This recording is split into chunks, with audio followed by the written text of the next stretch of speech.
Okay guys, so we're back with another episode of the White Dwarf magazine review. This is issue 464. I promise you it is. There we go. And let's get it open. So insert fun stuff here. So yeah, there's some insights in this one and we'll look at them later on. We have our contents. We have contact. Loving the sort of pinky purple going on here. It really contrasts nicely with the gold. Yeah, brilliant. Big fan of them. Eyes of a 9. And Zarbag skits. Looking very cool. There's a board down there. Tonekeeper. Mortarian. Little conversion corner bit. Some really nice Astra Militarum. And then lovely colourful squig herd miniatures. And there's more Gotrek.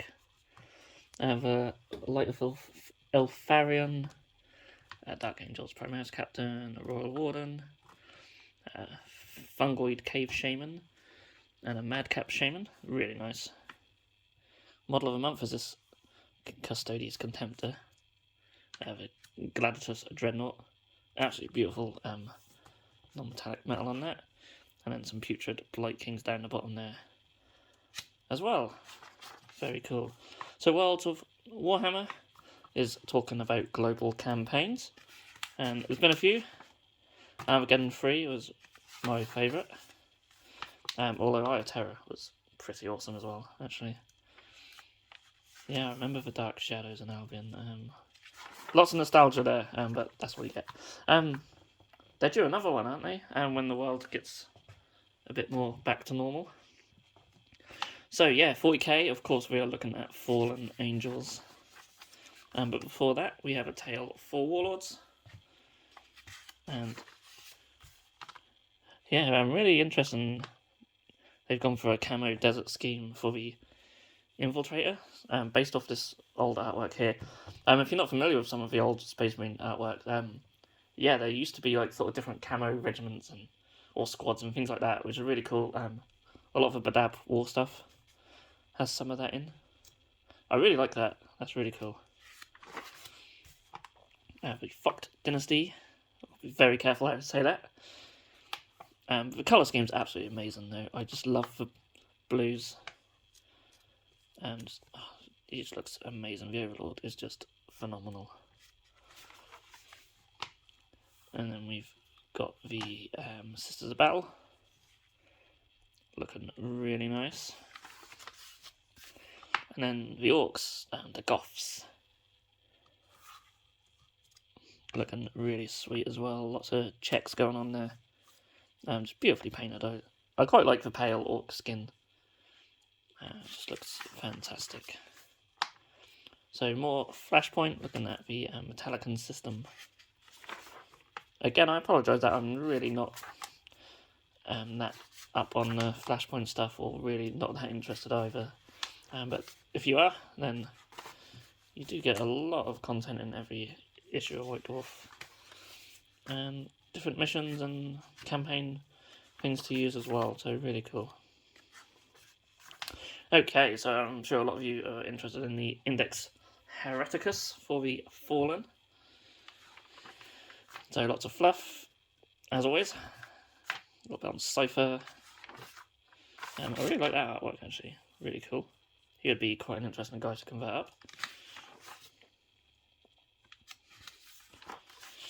And yeah, rules. There's not a lot in terms of rules.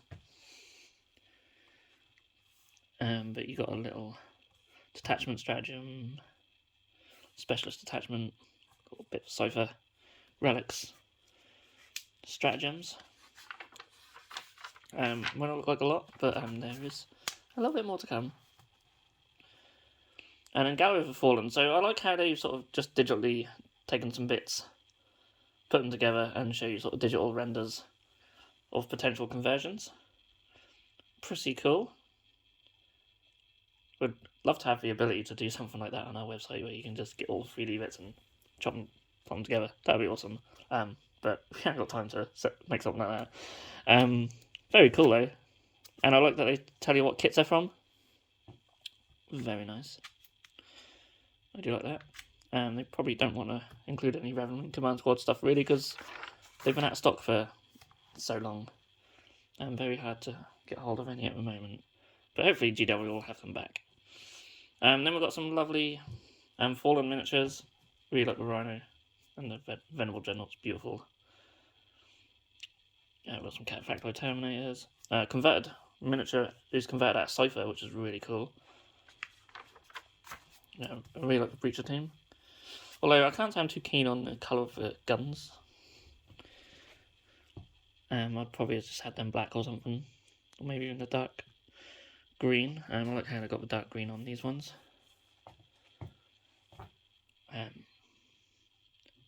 But it's all Eddie Eccles, of course. Yeah, I don't know why I decided to do a slightly different colour on now. Not saying I hate them. They're beautiful, and the beautiful painters. The checks are amazing. But that is just phenomenal. The Contemptor is just brilliant, and the Champion as well, just a beautiful conversion. And of course, Cypher. Got to have Cypher. I absolutely love Cypher.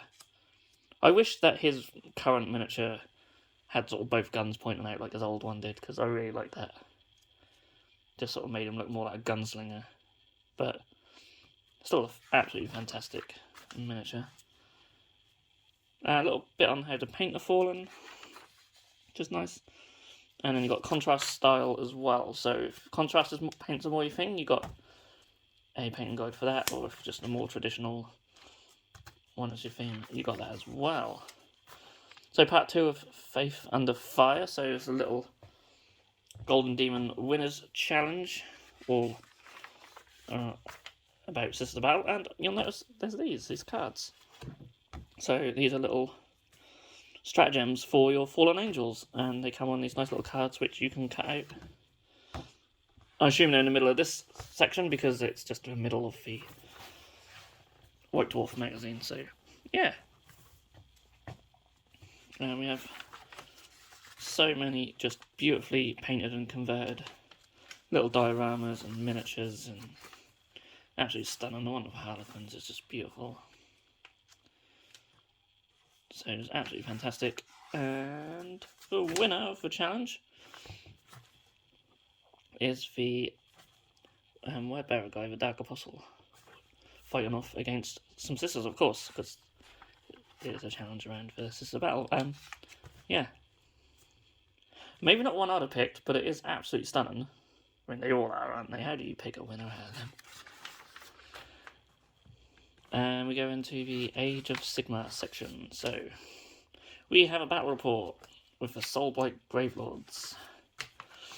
It's crazy, actually. Like, it just seems like we've waited ages for this White Dwarf, because I remember seeing the preview before we even had the reveals for this stuff, and now it's all sort of coming out in a few days' time. So it's yeah, very strange. But that is a big old army. Hopefully mine will be that size one day. And they are fighting off against the Lumineth Realm Lords. That's just a beautiful, beautiful army.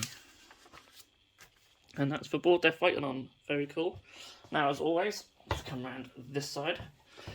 I don't like to give the result away for anyone, so just in case you want to read through it yourself, we'll go straight to Rules of Engagement. Jervis travels back in time to 1985, brackets, Great Scott, to recreate a classic battle plan. And maybe he's going to help Marty's parents get together.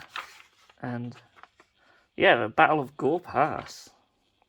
So all bits on that. And then Anvil of Blood, so we're looking at characters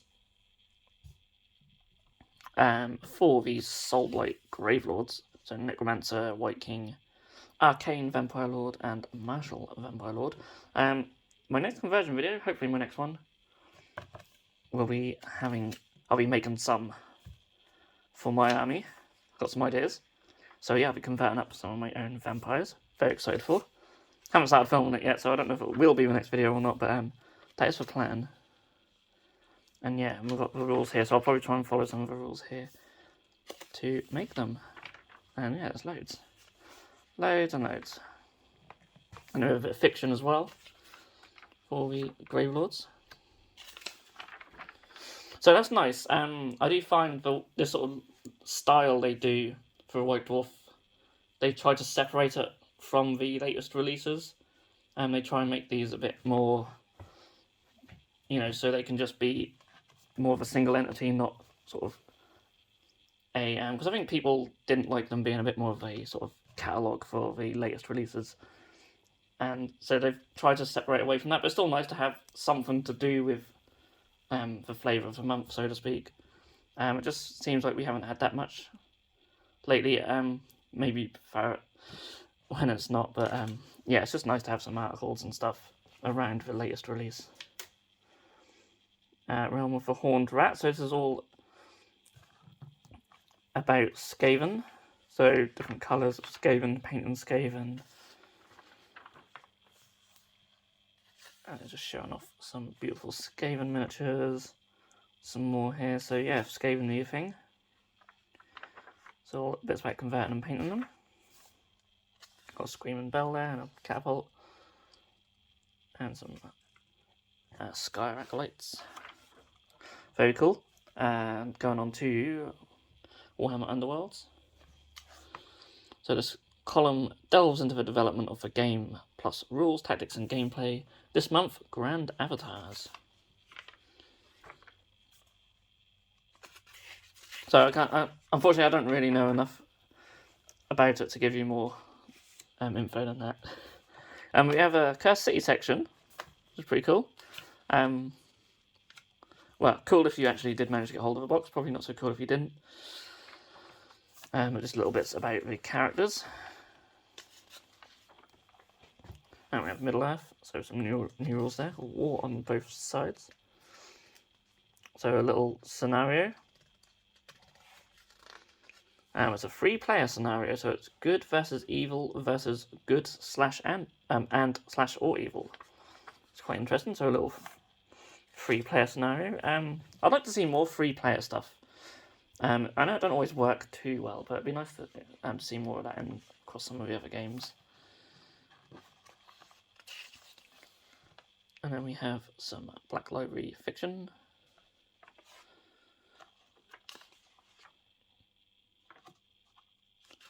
And quite a lot. I don't know if this one carried on from the last one or whether it's a new one, so I do apologise. All I know is that Gotrek's in it, so that's cool.